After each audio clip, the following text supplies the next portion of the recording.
नमस्कार दोस्तों। मेरी जीवन यात्रा अर्थात माय जर्नी, जिसमें कलाम साहब ने अपनी जीवन यात्रा का वर्णन किए हैं। मैं आपको बता दूं कि माय जर्नी के लेखक डॉक्टर एपीजे अब्दुल कलाम साहब है, जिसमें कुल 12 अध्याय है, जिसका प्रारंभ मेरे पिताजी की सुबह की सैर नामक अध्याय से होती है और इसका अंत मीलों लंबी यात्रा, जिसमें कलाम साहब अपनी पूरी यात्रा के बारे में बात करते हैं। तो चलिए हम कलाम साहब की ज़िंदगी और उसकी मीलों लंबी यात्रा के बारे में जानने का प्रयास करते हैं। शुरू करने से पहले मैं आपको बता दूं कि जब भी हम कोई पॉजिटिव काम स्टार्ट करते हैं तो हमारे आसपास के या हमारे सराउंडिंग के चारों ओर के जितने भी निगेटिव काम जो हम किए हुए रहते हैं वो अपने ओर हमें अट्रैक्ट करती है। इसीलिए मेरी आपको सलाह है कि आप अपनी धैर्य बनाए रखें और कलाम साहब की ज़िंदगी के साथ जो भी आप सीख सके उसे सीखने का प्रयास करें। माय जर्नी का प्रारंभ कलाम साहब अपने पिताजी के सुबह की सैर से करते हैं। जहाँ तक मुझे याद है, मेरे पिताजी जैनुलाब्दीन का दिन सुबह 4 बजे से पहले ही आरंभ हो जाता था। वे घर में सबसे पहले उठते थे। सुबह की रोशनी से पहले वे नमाज पढ़ लेते थे। उसके बाद सुबह नारियल के बगीचा में लंबी सैर पर निकल जाते थे। हम छोटे से शहर रामेश्वरम में रहते हैं, जो कि तमिलनाडु में एक छोटा सा द्वीप है। भारत के दक्षिण तट पर स्थित होने के कारण यहाँ जल्द ही सुबह हो जाता है और हमारा दिन सूर्योदय, सूर्यास्त तथा समुद्र की लहरों के साथ आगे बढ़ता है। समुद्र की मधुर आवाज़ हमारी ज़िंदगी का हिस्सा बन चुकी है। समुद्र में उठने वाली तूफान अक्सर मानसून के तीनों महीनों में आते रहते हैं और हम इस उथल पुथल के आदी हो जाते हैं। हम अपने पुराने पैतृक बड़े घर में रहते थे। 19वीं शताब्दी में यह चूना पत्थर व ईंटों से बनाया गया था। बेशक इस घर में आधुनिक ऐशो आराम के साधन ना उपलब्ध हो, परंतु हमारा घर प्रेम भाव से परिपूर्ण था। मेरे पिताजी का नाव बनाने का कारोबार था। इसके अलावा घर से 4 किलोमीटर दूर हमारे नारियल के बाग थे। ये मेरे पिताजी का रोज का रास्ता था। उनके घूमने का एक निश्चित मार्ग था। वे उस मार्ग से भटकते नहीं थे। सबसे पहले वे मस्जिद वाली गली से निकलते थे, जहां हमारा घर था। यह एक छोटी सी जगह थी जहां कुछ मुस्लिम परिवार रहते थे। यह इलाका शिव मंदिर के नज़दीक था, जिसके कारण हमारा शहर सदियों से जाना जाता है। उसके बाद वह तंग गलियों से मुख्य मार्ग पर निकलते हुए नारियल के बागानों से घूमते हुए आखिरकार अपने खेतों तक पहुंच जाते थे। आज मैं जब कल्पना करता हूं कि इन शांत रास्ते से गुजरते हुए उनके दिमाग में सुबह निकलने से पहले ही सारे परिवार की विभिन्न ज़रूरतें होती थी। हमारा एक बड़ा परिवार था। मुझे अंदाज है कि उनके दिमाग में भी इन ज़रूरतों के कारण दबाव लेकिन सुबह के इन घंटों में मैं सोचता हूँ, वे शांत समुद्र की आवाज़ को महसूस करते थे। इसी तरह से सूर्य के निकलने से पहले सुनाई देने वाले पक्षियों की चहचहाट सुनते थे। वे पंछी भी मेरे पिताजी की तरह सुबह सुबह दिन निकलने से पहले ही जग जाते थे। शायद मेरे पिताजी अपनी प्रार्थना को खुदा ही शांत भाव से सुनते थे। सुबह के वातावरण में लंबी सैर पर निकलते हुए ताजे दिमाग से उन आवश्यकताओं के बारे में विचार करते होंगे। मैं उनसे कभी इस बारे में नहीं पूछा कि सुबह के शांत वातावरण में वे क्या सोचते हैं। वैसे भी एक जवान बेटे के पास अपने पिता के बारे में यह सब सोचने का समय नहीं होता कि उसके दिमाग में क्या विचार घूम रहा है। लेकिन इस बात से मैं आश्वस्त हूँ कि सुबह की लंबी सैर से उनके व्यक्तित्व में शांत भाव बस गया था। जो अनजान लोगों के लिए भी वैसे ही बना रहता था। मेरे पिताजी बहुत पढ़े लिखे नहीं थे। उन्होंने ज़िंदगी में कोई बहुत ज़्यादा धन दौलत नहीं कमाई थी। हाँ, वे एक अच्छे इंसान ज़रूर थे। उनके व्यवहार में सजनता देखी जा सकती थी। जहाँ तक मैं जानता हूँ, हमारी मस्जिद एक केंद्र बिंदु थी। मेरे पिताजी से मुसीबत के समय हर कोई सलाह लेने आता था। लोगों का मानना था कि उनका संबंध खुदा से हुआ था। मुझे याद है कि मैं उनके साथ मस्जिद में नमाज के लिए जाता था। वे नहीं चाहते थे कि हम कभी भी इस नियम को तोड़ें और अपनी इस जिम्मेदारी से अलग हो। नमाज के बाद जब हम मुख्य मार्ग पर आते थे, लोगों का झुंड उनसे बात करने के लिए उत्सुक था ताकि वे अपनी समस्याओं को उनसे बांट सके। वे सब आदमी और औरतें न जाने उनमें ऐसा क्या आकर्षण देखते थे। वे ना तो कोई ज्ञानी या उपदेशक थे, ना ही कोई अध्यापक थे। वे केवल साधारण मनुष्य मात्र थे जो धर्म में विश्वास रखते थे तथा धर्म के नियमों से जुड़े हुए थे। ना जाने वह क्या उन सब लोगों को देते थे। मैं जब सोचता हूँ कि उनकी तकलीफ़ों को ध्यान से सुनने से ही उन लोगों को विश्वास हो जाता था कि वे उनके साथ हैं और उनका मन शांत हो जाता था। वे उन लोगों के लिए दुआ करते थे। कई लोग उन्हें पानी का कटोरा देते थे। वे उस कटोरे में अपनी उंगलियां के ऊपरी भाग को छुआकर दुआ करते थे। इसके बाद वह अपनी उस बीमार आदमी को दे दिया जाता था। बाद में वह आदमी ठीक होकर अपने परिवार के साथ शुक्रिया अदा करने आता था। मैं नहीं जानता कि वे ऐसा क्यों करते थे। ना जाने कहाँ से उन्हें यह शांत भाव व सजनता प्राप्त हुई थी, जिसके कारण वे अपनी व्यस्त जीवनचर्या के बावजूद सबकी मदद करने आगे आते थे, उन्हें आराम देते थे, उनके लिए दुआ करते थे। वे एक नेक इंसान थे जो नाव के कारोबार से जुड़े हुए थे। उनके साथ भी जीवन की कई परेशानियां थी तथा जीना आसान नहीं था। इस ऐतिहासिक शिव मंदिर के छोटे से शहर में, जो कि मुख्य शहर से पूरी तरह कटा हुआ था, अपनी ज़रूरतों को मुश्किल से पूरा कर रहे थे। मुझे याद नहीं आता कि उन्होंने अपने जीवन में किसी भी इंसान से जो मदद के लिए आता था उससे बात करने को मना किया हो।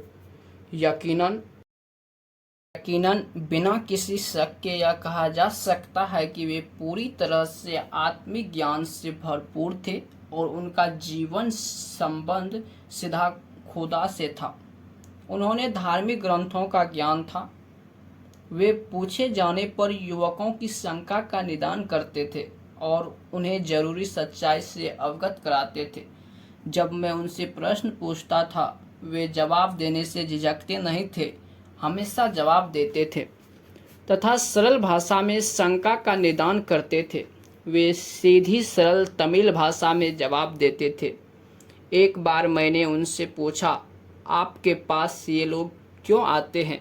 आप इनकी मदद के लिए क्या करते हैं? मुझे आज भी याद है, 50 वर्षों के बाद उनकी यह बात। जब कभी भी इंसान अपने को अकेला देखता है, वह निश्चित रूप से अपनी तकलीफ को दूसरों के साथ बांटना चाहता है। वह उनसे अपनी सहायता की उम्मीद करना शुरू कर देता है। कोई भी नई परेशानी या लंबी तकलीफ अपने साथ खास मदद भी लेकर आती है तथा कोई मददगार आगे बढ़कर मदद के लिए आता है। मेरे पास जो लोग परेशानी या तकलीफ लेकर आते हैं, मैं मददगार बनकर उनकी मदद के लिए आगे आता हूँ ताकि नापाक ताकतों को दुआ से दूर किया जा सके। इसके बाद उन्होंने मुझे दुआ की ताकत के बारे में बताया, जो इंसान को प्रभावित करती है, जो हमेशा गूंजती रहती है तथा जो मेरे वैज्ञानिक अनुसंधान में वर्षों से जुड़े रहने पर भी एक आश्चर्यजनक विषय था। उन्होंने कहा कि परेशानियों में बाहरी सहायता के लिए आशा अंतिम निर्णय नहीं हो सकता। हमें समझना चाहिए कि हमारे अंदर कुदरत द्वारा से भरा भाव होता है तथा उसके साथ ही इस भय से मुकाबला करने की ताकत भी मौजूद होती है, जिससे भय पर विजय प्राप्त की जा सकती है। जब जीवन में परेशानी आए तो उससे होने वाली प्रभाव व दर्द को परखने की आवश्यकता है। इस दर्द से के साथ ही अंतरावलोकन या फिर के आत्मनिरीक्षण की शक्ति भी होती है, जो उस परेशानी को दूर करने का मार्ग प्रशस्त करती है। जीवन की कठिन परिस्थितियों में और असफलताओं के क्षणों में मुझे जीवन में अपने पिता से मिली सलाह मेरे अंदर ऊर्जा भर देती है। यह वह शक्ति बनकर आती है जिससे मेरी हिम्मत बढ़ जाती है। मैं अपने शहर रामेश्वरम से मीलों दूर यात्रा की थी। मैंने उन स्थानों का भी दौरा किया जिनकी मेरी कल्पना भी नहीं थी। लड़ाकू विमान के अंदर रहने के अलावा देश के उच्चतम पद पर आसीन होने तक मेरे दिमाग में हर समय उनके शब्द जंजरित होते रहते थे, जो मेरे जीवन की शक्ति है। हम सबके जीवन में दिव्य शक्ति विद्यमान होती है, जो हमें नकारात्मक क्षणों में तथा दुख के पलों में उबरने की शक्ति देती है। अगर हम अपने मस्तिष्क को जागृत कर ले और उस शक्ति को उजागर कर ले तो हमें सफलता का मार्ग मिल सकता है तथा हम उच्च स्थान प्राप्त कर सकते हैं। हमें अपनी सीमाओं से बाहर आकर अपने दिमाग में बसी उस शक्ति को उभारना है। इससे हमें खुशी व शांति प्राप्त होती है। मैं जब परेशानियों से घिरा होता हूँ, उस समय यह कल्पना मेरी हिम्मत बन जाती है। मैं अब 82 वर्ष का हो चुका हूँ। पिताजी की तरह मेरा दिन भी शरीर के साथ ही आरंभ होता है। मैं हर सुबह सूर्य की नई महक को महसूस करता हूँ। सूर्य के उदय होने से पहले की रोशनी को देखता हूँ, जो कि आकाश में सूरज के निकलने से पहले फैल जाती है। इसी तरह पंछियों की मीठी ध्वनि और सुबह की ठंडी ठंडी हवाओं को महसूस करता हूँ। मैं समझता हूँ कि सुबह के कीमती पल हमें प्रकृति के नज़दीक लेकर जाते हैं। हर सुबह खूबियों के साथ मिलकर फिर अलग हो जाती है। प्रकृति द्वारा हर रोज एक नया नाटक रचा गया होता है। मैं उनको इन सब से अलग नहीं रख सकता तथा भरपूर आनंद लेता हूँ। अपने पिता की तरह मैं विभिन्न शहरों में अपने काम से जाता रहता हूँ। सुबह की यह सुंदरता, शांत भाव हर शहर में एक जैसी मिलती है। मैं किसी भी शहर में क्यों न हूँ, मैं वहाँ विशाल पेड़ों को ढूंढता हूँ जो कई वर्षों से विद्यमान है, जिन पर विभिन्न पक्षी रोज सुबह नए उत्साह से चहचहाते हैं तथा ठंडी हवाओं के झोंके पत्तों को हिलाते हैं। चाहे वह गर्म दिन हो या फिर हल्की हल्की ठिठुरन, मेरी सांस इस वातावरण के साथ घुल मिल जाती है। इस सांस को खुले वातावरण में महसूस करने से जो आनंद की अनुभूति होती है, वह सारे दिनों की परेशानियों और फिक्र को दूर रखती है और दिन की नई व सकारात्मक सोच सामने आती है। मेरे दिल्ली के आवास में अर्जुन नाम का एक विशाल पेड़ है। मेरे कदम अपने आप ही उस पेड़ की तरफ बढ़ जाता है जब मैं अपने बगीचा में घूमने निकलता हूँ। यह अक्सर मधुमक्खियों के छत्तों से भरा रहता है तथा यहाँ सैकड़ों पक्षियों का घर है। विशेषतः यहाँ बहुत से तोते रहते हैं। इस पेड़ की सुंदरता, भव्यता व अस्तित्व मुझे मेरे पिता की याद दिलाता है और मैं चुपचाप इस पेड़ से बातें करते रहता हूँ। एक बार मैंने एक कविता लिखी। मैंने महसूस किया कि यह पेड़ मुझसे कुछ कर रहा है। ओ मेरे मित्र कलाम, मैं तुम्हारे माँ बाप की तरह 100 वर्ष पार कर चुका हूँ। हर सुबह तुम 1 घंटे मेरे साथ रहते हो। मैं तुम्हें चांदनी रातों में भी देखता हूँ। तुम्हें ख्यालों में डूबे टहलते हो।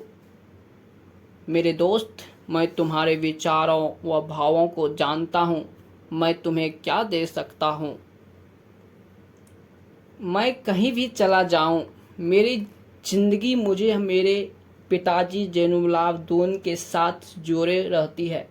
मेरे दिमाग में उनकी छवि एक सरल आदमी की है जो उम्र के इस पड़ाव पर सुबह नारियल के बगीचों में घूमता रहता है। मैं उन्हें देखकर कल्पना करता हूँ कि वे किस तरह से अपने पूरे दिन में 1 घंटा इस बगीचा के देखभाल में गुजारते हैं। जब मेरे पिताजी इन बगीचों में पहुँचते हैं तो वहाँ के लोग उनसे गर्मजोशी से मिलते हैं। वहाँ एक सुखद वातावरण बन जाता है। एक जगह कुछ देर के लिए जैनुलाब्दीन कहीं बैठ जाता है। एक आदमी नारियल के पेड़ पर चढ़ता है। वह अपने चाकू से लगभग आधे दर्जन नारियल काटता है।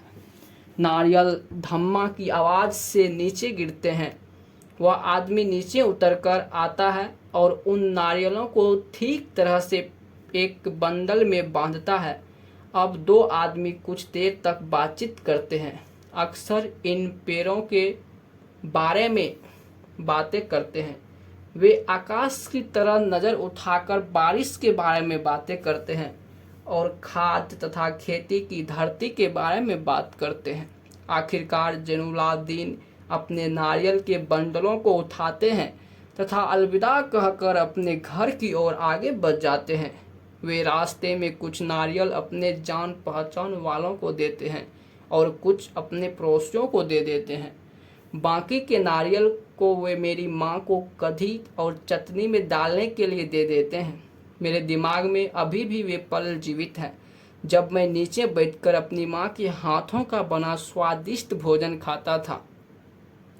एक पत्तल में मेरी माँ चटनी परोस कर देती थी जिसका स्वाद आज भी मेरी स्मृति के साथ जुड़ा हुआ है। उस चटनी का स्वाद मुझे आज भी नहीं भूलता। उस स्वाद को मैं आज भी महसूस करता हूँ क्योंकि उसमें मेरे माता पिता की यादें बसी हुई थी। उसमें उनकी कड़ी मेहनत व दुलार की खुशबू थी। इसी के साथ हमारी पहला अध्याय खत्म होता है। यहाँ तक अपनी सब्र बनाए रखने के लिए आप सभी का धन्यवाद। हमें उम्मीद है कि इस अध्याय में आपको कुछ न कुछ जरूर प्राप्त हुई होगी। ऐसी कई सारे महत्वपूर्ण बातें थी कलाम साहब के पिता द्वारा कलाम साहब को दिए गए उपदेश, जो कि आपको भी ज़िंदगी में एक सही रास्ता प्रदान कर सकती है। इस बात में आपने क्या सीखा हमें ज़रूर बताइए। धन्यवाद।